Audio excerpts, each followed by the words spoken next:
శ్రీమన్నారాయణుడు లేని ప్రదేశం ఒకటి ఉందా? ఎక్కడెక్కడ వెతికి చూస్తే అక్కడక్కడ ఉంటాడు నారాయణుడు, వ్యాపకత్వం చేత ఉంటాడు, అన్నిటి యందు నుండి నిబీకృతమై ఉన్నాడు అన్నాడు.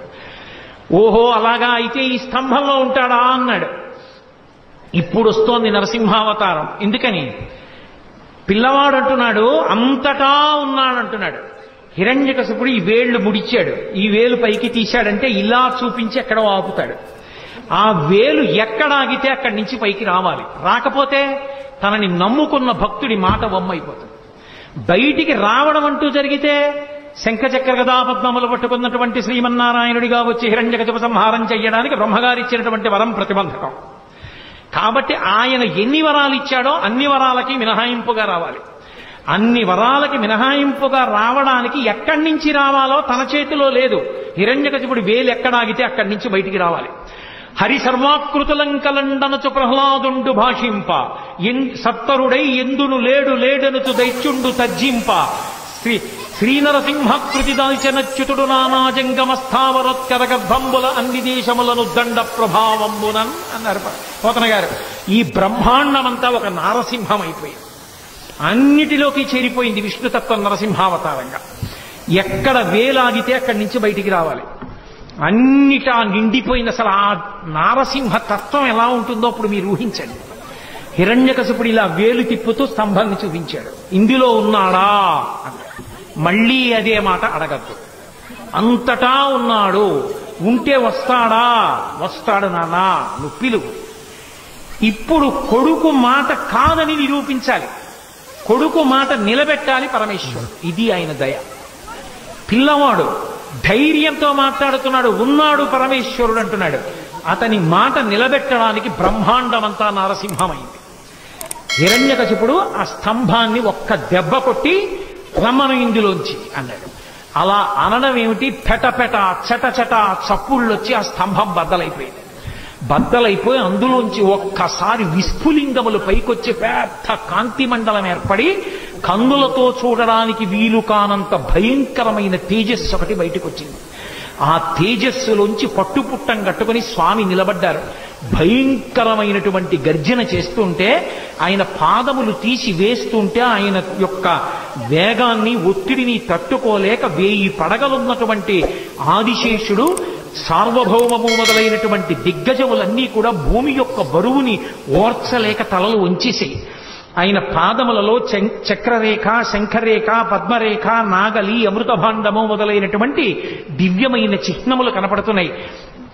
బలిష్టమైనటువంటి మోకాళ్ళు, ఐరావతం యొక్క తొండం ఎలా ఉంటుందో అటువంటి బలిష్టమైనటువంటి తొడలు, సన్నటి నడుం, దానికి పెట్టుకున్నటువంటి మువ్వల వడ్డాణం, ఆ చప్పుడు చేస్తున్నటువంటి గంటలు, మెడలో వేసుకున్నటువంటి ఆహారాలు, అనంతమైనటువంటి బాహువులు, పైన నృసింహాకారం, సింహం యొక్క ముఖం, పెద్ద పెద్ద దంస్ట్రలు, చంద్రుడి కాంతి ఎలా ఉంటుందో అటువంటి కాంతి, భయంకరమైన వాటిని కూడా తెగబోయగలిగిన నాగళ్ళు ఎలా ఉంటాయో అటువంటి దంతపంక్తి, అదిరి పడిపోతున్నటువంటి పెదవులు, మందర పర్వతానికి ఉండేటటువంటి గుహలు ఎలా ఉంటాయో అటువంటి నాసికారంధ్రములు, పుట్టలోంచి పైకి వచ్చి కోపంతో ఊగుతున్న నాగుపాం ఎలా ఉంటుందో అలా ఆడుతున్నటువంటి నాలుక, గురి చూసి చూస్తున్న కోటి సూర్యుల ప్రకాశంతో వెలిగిపోతున్నటువంటి కన్నులు, నిక్కబొడుచుకున్నటువంటి వెంట్రుకలు, పెట్టుకున్నటువంటి పెద్ద కిరీటం, అనంతమైనటువంటి బాహువులు, అన్ని బాహువుల యందు ఆయుధములు పట్టుకుని మహానుభావుడు అడుగు తీసి అడుగు వేస్తూ వస్తూ పెద్ద గర్జన చేస్తూ తల ఇలా ఊపితే ఆ కేసరములు తగిలి దేవతలు విమానంలో వెడుతున్న వాళ్ళు భ్రంశమై విమానాల్లోంచి కింద పడిపోయి ఆ మేఘములన్నీ కొట్టబడి పర్వతములన్నీ ఘూర్నిల్లి సముద్రములన్నీ పొంగిపోయి భూమండలమంతా కలత చెంది స్వామి నరసింహావతారం వచ్చింది.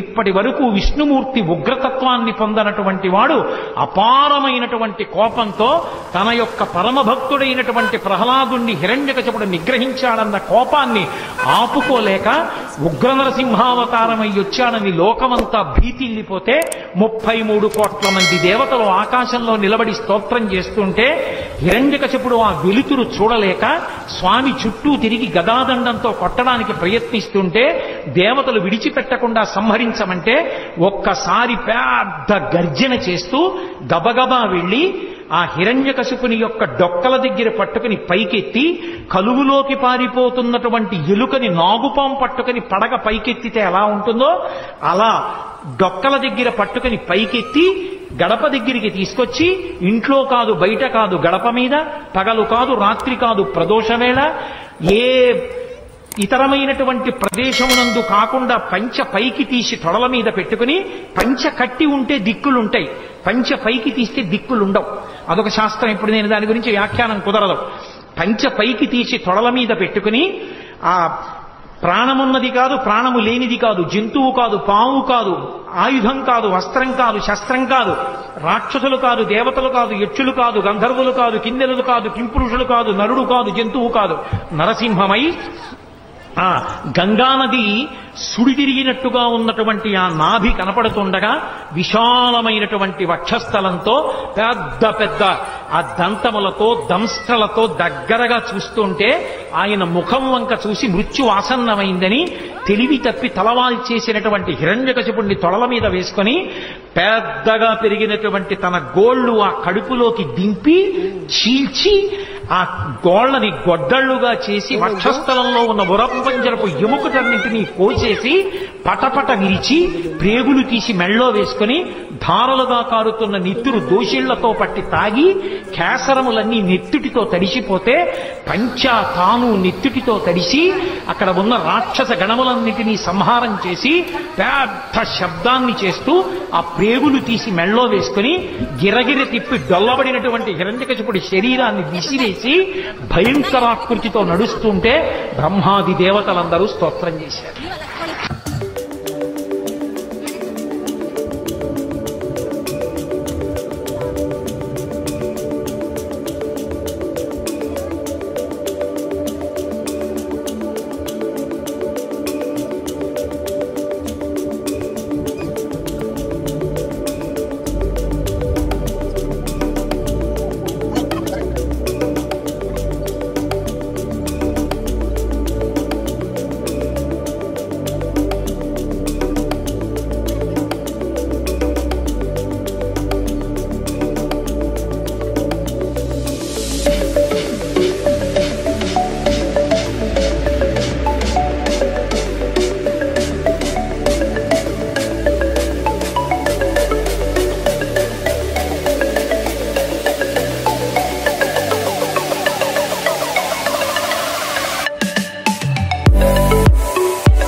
ಏನು ಲೆಕ್ಕ ಇಷ್ಟ ಆಯ್ತಾ?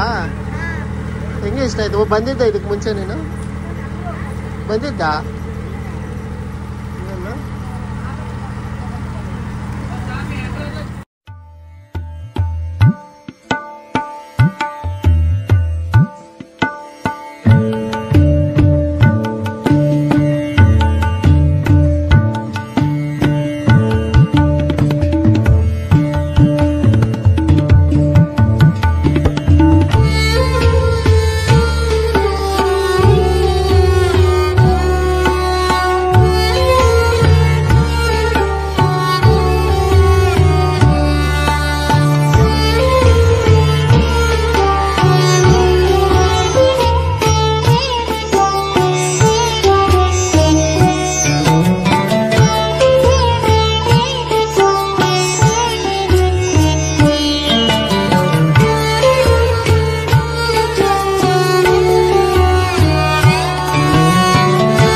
ఈ కృష్ణానది ఎక్కడి నుంచి వస్తుందంటే మహారాష్ట్ర మహాబలేశ్వరం జన్మస్థానం.